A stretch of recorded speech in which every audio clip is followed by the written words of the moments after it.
La pandemia del coronavirus nos ha pillado a todos más o menos por sorpresa. Es cierto que durante ciertos momentos hemos tenido que cesar prácticamente toda actividad, pero también es cierto que la cultura nos ha dado mucho y durante todo el tiempo de confinamiento nos ha ayudado a mantener la cabeza un poquito más cuerda. Ahora que parece que poco a poco y en diferentes lugares se pueden ir abriendo puertas, locales y diferentes actividades otra vez, una muy buena noticia es que la cultura está demostrando ser uno de los tipos de actividades más seguros y donde menos problemas de contagio se están produciendo. Esta es una buena noticia para nosotros los escritores, porque significa que a pesar de todo lo que hemos estado sufriendo, podemos seguir realizando actividades, eso sí, con restricciones. Se dice incluso que algunos libros que se presentaron durante el confinamiento o que tenían la fecha de presentación durante el confinamiento han nacido muertos. Pero tal cual lo hemos ido viendo desde la Escuela Tinta Púrpura, desde Tinta Púrpura Ediciones, nos hemos dado cuenta de que poco a poco todo el mundo cultural se ha ido reactivando. Y por eso hoy traemos un muy buen ejemplo para que puedas tú también seguir organizando presentaciones de tus libros y que la cultura siga adelante. Por eso hoy tenemos un invitado muy especial. Él es Jorge Iván, es promotor cultural independiente y es uno de los 3 directores del Festival Celsius 232 que se celebra cada año en verano en Avilés y que ha sido el primer festival que ha dado la cara y que ha dicho se puede seguir haciendo cultura en medio de esta nueva normalidad. Así pues, vamos a pedirle a él unos consejos tomados de cómo han organizado el Festival Celsius para que podamos seguir adelante con la cultura y presentar nuestros libros en esta nueva normalidad. La primera pregunta que quiero hacerte, Jorge, es ¿cómo podemos conocer las normas a las que nos tenemos que atener ahora para presentar nuestras obras? Hola, muchas gracias por la invitación en primer lugar. Antes de nada tienes que decidir que vas a hacer la actividad, que eso es lo más importante, que dentro de esta situación extraña, estos tiempos convulsos en los que nos ha tocado vivir, tenemos que seguir todas las normas sanitarias, tenemos que tener toda la precaución, desde luego predicar con el ejemplo y adaptarnos a este nuevo mundo, como digo, que nos ha tocado, pero sin que esto nos impida mirar hacia adelante con optimismo y seguir adelante pues con los proyectos, adaptándolos a los tiempos que corren, pero adaptándolos, es decir, no cancelándolos en la medida de lo posible, ¿no? Siempre que esto sea posible, por lo menos.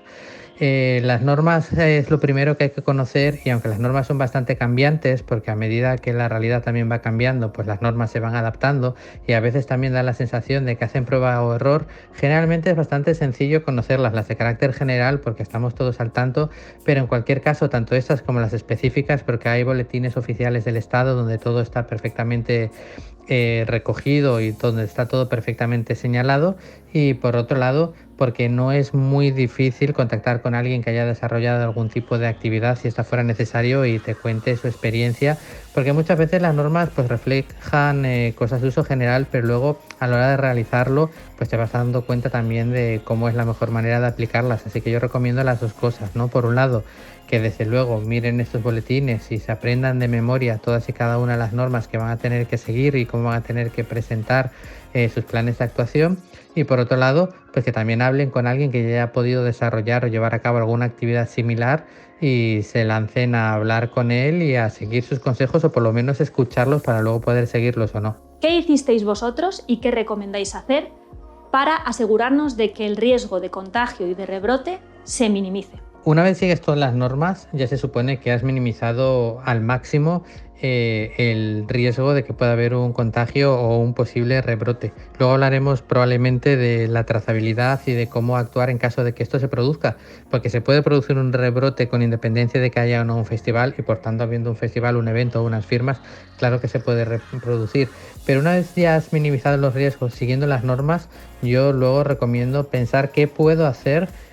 o de qué puedo prescindir sin que se afecte lo que es la esencia natural de la actividad para que el riesgo sea todavía menor. Por ejemplo, nosotros eliminamos todas las actividades con el dolor de nuestro corazón porque son actividades que nos gustan mucho de los más pequeños, casi todos los talleres infantiles. Mantuvimos las presentaciones de libros para niños porque con las distancias y demás estaba garantizada la seguridad, pero las actividades que fomentaban la participación, la reunión y que los niños se juntaran, pues esas, ante la posibilidad de no poder ser capaces de mantener un rigor extremo, preferimos no hacerlo. Y esto es un poco extrapolable a cualquier actividad que hagas o a cualquier evento que te plantees hacer. preguntarte qué puedo hacer aparte de las normas obligatorias para que la seguridad sea máxima y para que por tanto el riesgo sea mínimo. Y todos tenemos actividades que nos gustan mucho, pero que un año pues puedes prescindir de ellas en un año además complejo como este y seguir adelante con las otras en las que sí que tienes una garantía muy alta de que todo vaya a ir bien y de que lo vas a tener controlado. Una medida muy importante es la de la distancia de seguridad. ¿Cómo os asegurasteis vosotros de que había distancia de seguridad suficiente y de que todos los espacios estaban desinfectados y eran seguros para los asistentes? La distancia social es bastante conocida ya por todos, estamos hartos de ir a hablar de ella y generalmente si no lo respetamos es porque no queremos. Nosotros haciendo un festival o cualquiera de los que nos está escuchando que quiera hacerlo tiene que ser riguroso al extremo. No vale ampararse en ¿por qué aquí tengo que mantener la distancia si luego en la terraza puedo estar con la gente cerca? ¿Por qué en el cine tengo que estar a 2 metros? Pero si voy a una plaza de toros por las imágenes que he visto, sí. Esto no se trata de quién la tiene más grande, sino se trata de quién ha tomado las mayores medidas de seguridad y quién ha sido más responsable por uno mismo y por los demás. Así que la distancia social está muy clara tanto en espacios culturales con butaca preasignada como en espacios al aire libre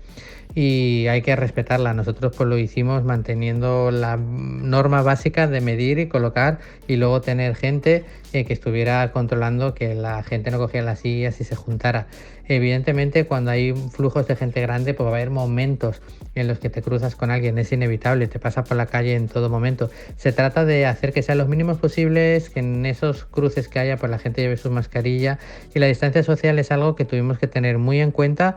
tanto en los aforos como luego posteriormente en las colas. Otro motivo que nosotros pudimos añadir o implementar para esta distancia social eran las direcciones únicas, que la gente no estuviera entrando y saliendo por el mismo sitio, que hubiera un sitio de entrada y un sitio de salida, que el flujo de gente estuviera marcado de forma que los cruces entre personas y las distancias sociales estuvieran lo más garantizado posible.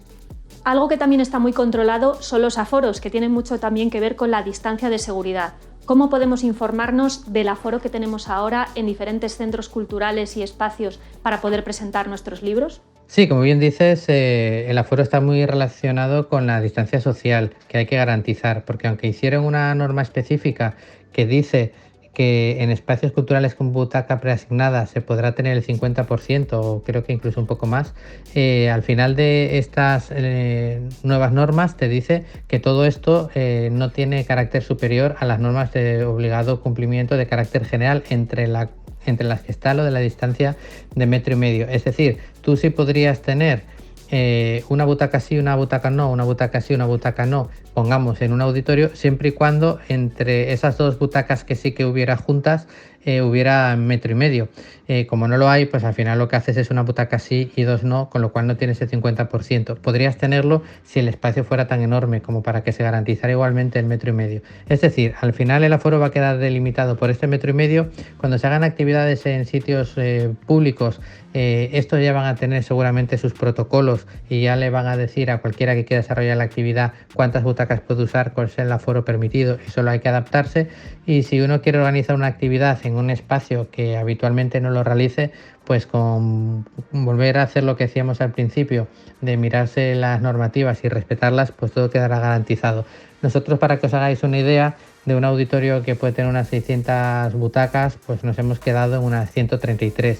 O sea que la reducción y la merma ha sido grande, pero como decimos siempre, sea para 133, sea para 600 o para uno, nosotros vamos a hacerlo y dar el 200% y que la gente que vaya se lleve una experiencia única que probablemente sea incluso más importante y necesaria en estos tiempos que corren que cuando todo era alegría y despreocupación. Un tema en el que seguramente muchos no han reparado todavía es que si vamos a realizar una actividad en una sala grande vamos a utilizar micrófonos y el micrófono por su propia naturaleza puede estar más expuesto que otros materiales a un contagio. ¿Cómo resolvisteis vosotros este problema? Sí, ahora mismo te respondo lo de los micrófonos, pero me acabo de dar cuenta que no te conté antes dentro de qué otras medidas tomamos para que todo estuviera lo más desinfectado posible, que nosotros hicimos un sistema un poco de autodesinfección, es decir, en vez de que la gente fuera a la sala, salieran y esperaran 15 minutos a que alguien pasara un poquito pues un trapo por todas las butacas usadas y las que no, nosotros lo que hicimos es darle a cada persona que entra una toallita desinfectante para que escogiera el sitio que le correspondiera y pudiera pasarlo primero, ¿no? Entonces así todos garantizaban que tenían una butaca desinfectada, y además desinfectada de verdad porque lo hacían ellos mismos y no era un acto de fe. Y funcionó muy muy bien, y además ganamos tiempo de forma que se pudieron hacer más charlas dentro del frenético ritmo que ya sabéis todos que llevamos en el Celsius, de charla tras charla, y además compitiendo con nosotros mismos en varias pistas, ¿no? Lo de los micrófonos sí es uno de los vectores de contagio en este tipo de actividades más altos, y exige entre charla y charla pues una desinfección. Pues nosotros teníamos una persona, un voluntario e incluso un propio técnico del auditorio que cuando acababa una charla pues retiraba los plásticos que recubrían a los micrófonos, ponía otros, desinfectaba, etcétera, etcétera. Con estar un poco atentos, este proceso en sí mismo no es muy lento. Otra posibilidad es que si tú tienes 3 micrófonos, en realidad tener 6 y 3 estén siempre limpios permanentemente, de forma que quitas los que has usado, pones los 3 limpios y puedes con mucha más calma desinfectar los 3 que acabas de quitar. Lo importante es que cuando empiece una charla, los micrófonos que se usen hayan sido totalmente desinfectados y estén perfectos para su siguiente uso. Dentro de esto, cómo lo hagas y cómo te adaptes para poder hacerlo lo más rápido posible este cambio y que se pierda menos tiempo útil de la actividad, pues eso ya corresponde a cada uno, cómo mejor se le ocurra dentro de lo que vaya a hacer, ¿no? Que cada actividad será un mundo. Algo especialmente curioso que vivimos en el Festival Celsius fue cómo se tenían que hacer las firmas, no solo las colas que había que hacer guardando la distancia de seguridad, sino todo el protocolo que hay que seguir para asegurarse de que ni el autor se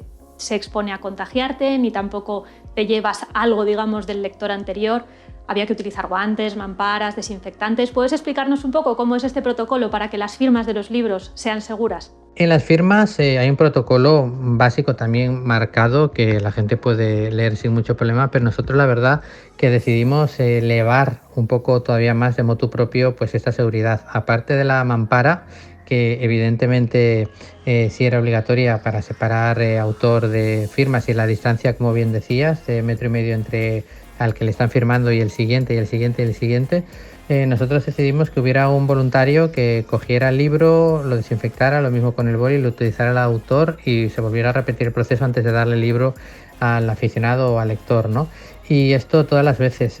ralentizaba un poquito, menos de lo que parece, pero garantizaba todavía más de lo obligatorio, que siempre está mejor tomar un exceso de precaución que un exceso de despreocupación. Esto es una cosa que recomiendo mucho, y se siguiera con las firmas. La verdad que funcionó muy bien y era prácticamente imposible. Aparte había guantes, etcétera, etcétera. Fuimos extremadamente escrupulosos y yo creo que la gente lo agradeció porque lo veías y la sensación de seguridad era real. No era solo que apuntes en un papel, voy a hacer esto, o que te digan que va a haber seguridad. Era algo palpable y la verdad que estamos muy contentos de cómo salieron las firmas. Algo que ha sido muy importante en el Festival Celsius ha sido la colaboración de los voluntarios, que este año se ha doblado, de hecho.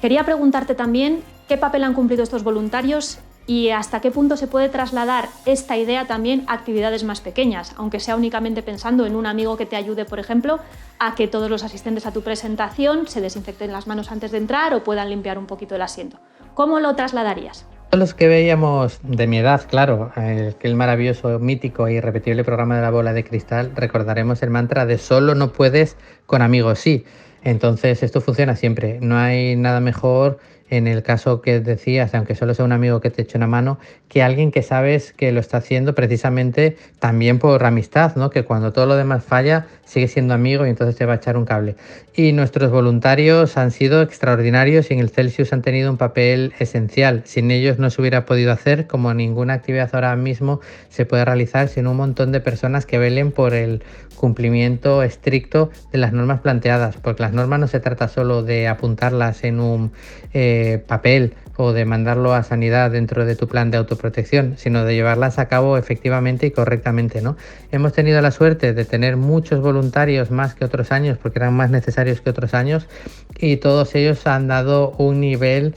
tremendo. Yo estoy súper orgullosísimo de haber visto cómo hicieron su trabajo y sobre todo de cómo se han entregado para que las cosas salieran bien. Ha habido en concreto algunos con los que ahora me podría ir a cualquier batalla con ellos, porque eso sería un placer. Y la nota media de nuestros voluntarios creo que ha sido altísima, y es algo que nosotros evidentemente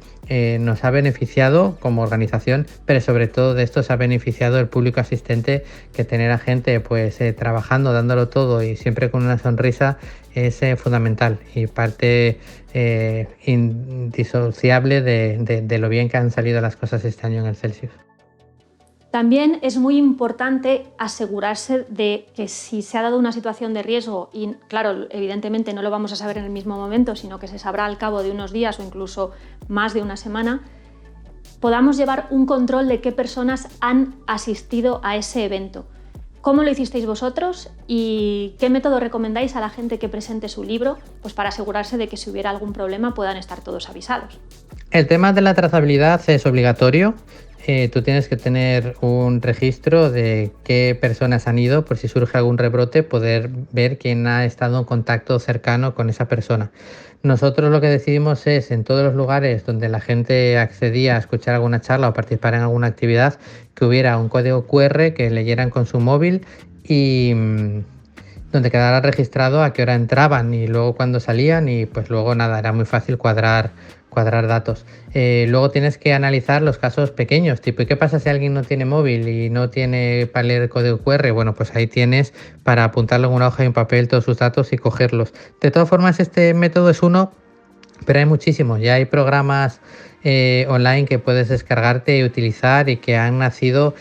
pues al albor de estos tiempos extraños, ¿no? También hay, por ejemplo, bares que lo que están haciendo es que todo el mundo antes de entrar tiene que hacer una llamada a un número de móvil que habilitan para eso, y lo mismo al salir, de forma que tú pues puedes saber de qué hora ha estado y que con el número de móvil de esa persona pues lo tienes también localizado, ¿no? Hay muchos sistemas, cualquier sistema es válido mientras garantice que tienes un control riguroso de la gente que está, dónde y cuándo. Si tú mandas un sistema que esto lo garantiza a las autoridades sanitarias, que te van a tener que dar, si es un evento grande, permiso para realizarlo, si ven que lo garantizas, van a aceptar el que tú les des. No hay uno en concreto que sea cierto. Ese fue el nuestro y nos fue muy bien, en primer lugar, porque creemos que teníamos toda la trazabilidad muy controlada, pero en segundo lugar, porque por suerte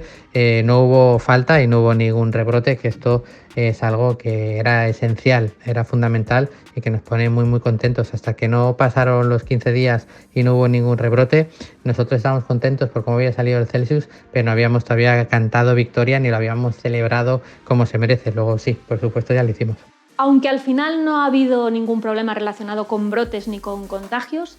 ¿cuál era el protocolo que teníais que seguir y qué protocolo recomendáis seguir a los escritores que quieran presentar sus libros en caso de que se notifique que ha habido un caso de coronavirus en la actividad cultural o presentación del libro que han organizado? En eventos grandes, como tú tienes que hacer un plan de autoprotección, ahí te viene totalmente indicado el protocolo a seguir, con lo cual sencillamente es que sigan el protocolo. En actividades más pequeñas es tan sencillo como ponerse en contacto con toda la gente que ha asistido, avisarles de que se hagan las pruebas y de que avisen a toda la gente con la que hayan podido estar en contacto para que se las hagan también, ¿no? Básicamente está bastante estandarizado, avisando a las autoridades pertinentes, pues ya te indican que tienes que seguir pues para seguir el contagio, el brote y atajarlo lo antes posible. Y por último, ¿tienes algún otro consejo que quieras dar a las personas que están deseando lanzarse a presentar su libro y darse cuenta de que la cultura tiene que seguir y que podemos seguir adelante con la literatura? Sí, mira, la vida se tiene que abrir paso, la cultura es vida y por lo tanto la cultura también se tiene que abrir paso. Y hay veces que lo más cómodo es decir, bueno, anda, pues no hago nada, pero hacerlo más cómodo no siempre es lo mejor. Yo a la gente le recomiendo que luche por hacer con la mayor seguridad posible y el mayor respeto a las normas sanitarias todas las actividades que quiera hacer y que pueda hacer garantizando el cumplimiento de estas normas. Yo animo mucho a la gente a que se siga moviendo, a que siga mirando para adelante con optimismo y que sea riguroso y sea responsable no implica tener que renunciar a hacerlo todo. Habrá cosas que no podremos hacer, por supuesto, pero habrá otras muchas que sí que podremos hacer, y estas pocas hay que defenderlas y hay que guardarlas, porque aparte os diré otra cosa, ya no es importante por nosotros, ya no es importante por los libros que se vendan, ya no es importante por las obras que se puedan disfrutar o por las películas a las que podamos asistir, y porque este engranaje no se detenga. No solo por eso, sino porque en estos momentos en los que la gente pues está un poco agobiada, que está un poco triste, que está un poco con dudas, cualquier alegría que les puedas hacer es ya casi un servicio público, y es un servicio público totalmente necesario. Si el Celsius ha hecho la vida de alguien mejor durante esos 3 o 4 días, si le ha permitido no olvidar sus problemas, pero aparcarlos un poquito y centrarse en otra cosa, ya habrá merecido todo el esfuerzo, que este año ha sido mayor que otras veces, como todo el mundo se puede imaginar, con creces. Así que yo le digo a todo el mundo que pelee por hacer las cosas, por hacerlas con toda la seguridad posible, pero por hacerlas. Pues muchísimas gracias, Jorge Iván, y también me gustaría darte la oportunidad de que nos hables un poquito del Festival Celsius para que el año que viene todos los escritores se animen a asistir. Aunque, como os podéis imaginar, al igual que todos los demás, estamos a la expectativa de ver cómo va evolucionando la situación mundial que nos está tocando vivir, seguimos con la misma ilusión que el primer día para acometer en el 2021 el que ya será el 10º aniversario del festival. Y como 10º aniversario, pues teníamos y tenemos un montón de sorpresas pensadas, un montón de actividades preparadas y muchas ganas de ponernos con ellas e irlas dando a conocer a la gente poco a poco. Este año las noticias a lo mejor se tendrán que ir retrasando un poquitito para ver cómo evoluciona todo, pero creednos que estamos trabajando igual que siempre, con la misma ilusión que siempre, y con muchas ganas de que llegue el Celsius 2021, de que sea en la mayor normalidad posible, de que lo pueda disfrutar la mayor gente posible, y de que estemos aquí todos, que nos veamos y, si es posible, que nos podamos abrazar, porque será un buen síntoma de que todo está mucho mejor en el mundo. Y esta es una recopilación de consejos que hemos querido darte de la mano de Jorge Iván y del Festival Celsius. Esperamos que te haya ayudado, porque creemos de verdad que la cultura nos ha mantenido con el ánimo un poquito más arriba en los confinamientos. Evidentemente siempre hay que seguir la normativa que tengas en el lugar donde vives, dependiendo del momento de confinamiento, escalada, normalidad en el que esté el lugar en el que vives.